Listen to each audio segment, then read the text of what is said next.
On nous demande de transformer 172 secondes en minutes et secondes. On va enlever à chaque fois 60 secondes. Et à chaque fois qu'on enlève 60 secondes, on a enlevé évidemment une minute. Donc 172 moins 60 égale 112 secondes. On a enlevé une minute. On a déjà une minute. On repart de 112 secondes et on enlève encore 60 secondes. 112 moins 60 égale 52 secondes. On a encore enlevé une minute. Là, j'ai 52 secondes. Je ne peux plus enlever 60 secondes. Ce qui veut dire que 172 secondes est égal à une minute ici, une minute là, ça nous fait 2 minutes. Et 52 secondes qui restent ici à la fin. Voilà, donc ça c'est la première méthode, on va dire que c'est la méthode de la soustraction. J'enlève 60 secondes, ça fait une minute, j'enlève encore 60 secondes, ça fait une minute, et à la fin je m'arrête lorsque je n'ai plus assez de secondes pour en enlever 60. Je compte combien de minutes j'ai récupéré, et évidemment je n'oublie pas le reste de secondes, donc 2 minutes, 52 secondes.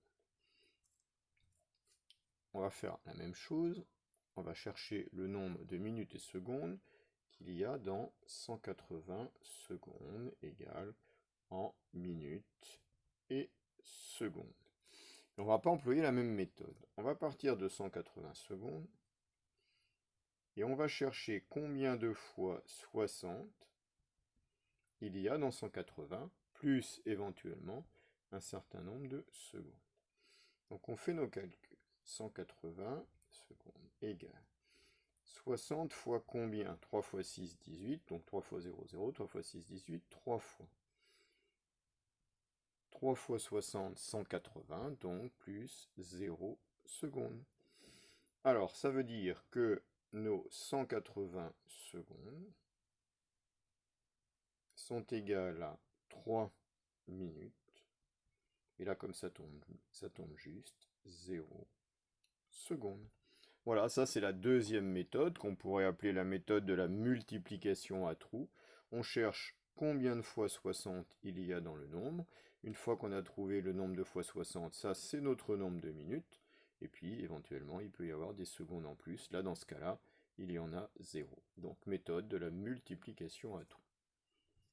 On va voir la troisième méthode avec le dernier, 350 secondes. On veut savoir combien cela fait de minutes et de secondes. La troisième méthode, c'est de chercher en 350 combien de fois il y a 60, et pour cela, la division permet de le faire, et on verra s'il y a un reste. Donc 350 divisé par 60. Je vais la mettre ici, 350 divisé par 60. En 35, combien de fois 60? C'est trop petit, je prends tout, ce sont des unités, il n'y aura qu'un seul chiffre. En 350, combien de fois 60? Alors 5 fois 6, 30, 6 fois 6, 36, c'est trop grand, donc 5 fois. 5 fois 0, 0, 5 fois 6, 30. Je fais ma soustraction. 0 au t de 0, 0, 0 au t de 5, 5, 3 au t de 3, 0. Donc je viens de trouver que le quotient était égal à 5 et le reste 50.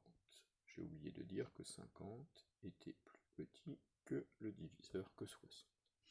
Alors ça nous donne quoi ça? Ça veut dire que 350 secondes est égal à 5 minutes. Et à la fin, il nous reste 50 secondes. Donc 5 minutes, 50 secondes. Si on vérifie 5 fois 6, 30, ça fait 300, plus 50, 350 secondes. Là, c'est la méthode de la division. Alors, chaque méthode a des avantages et des inconvénients. Cette méthode, la troisième, elle est très pratique si les nombres sont grands, parce qu'on peut poser une division avec n'importe quel nombre, à condition de maîtriser la technique de la division, évidemment. Celle-ci, on va dire qu'elle est utile si on ne maîtrise pas bien la technique de la division, puisqu'en fait c'est une division, mais de tête, hein, en 180, combien de fois 60? On a fait la même chose dans la division. Si on ne sait pas faire une division, on peut essayer cette méthode. Et évidemment, il faut être bon en calcul mental, puisqu'à chaque fois, il faut trouver combien de fois 60 dans un nombre. La méthode de la soustraction, eh bien, elle peut être utile pour des tout petits nombres.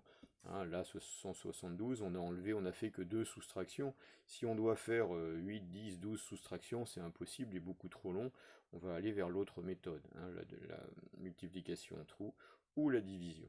Mais par exemple, si on a 65 secondes, 65 moins 60, 5, hop, 1 minute, 5 secondes, ça va être beaucoup plus rapide. Voilà pour les 3 méthodes. À vous d'essayer maintenant dans l'exercice suivant, vous allez essayer les 3 méthodes. Et puis après, pour les exercices encore après, vous choisirez la méthode que vous maîtrisez le mieux en fonction des nombres. On peut changer de méthode en fonction des nombres. Voilà, allez, au boulot, c'est parti.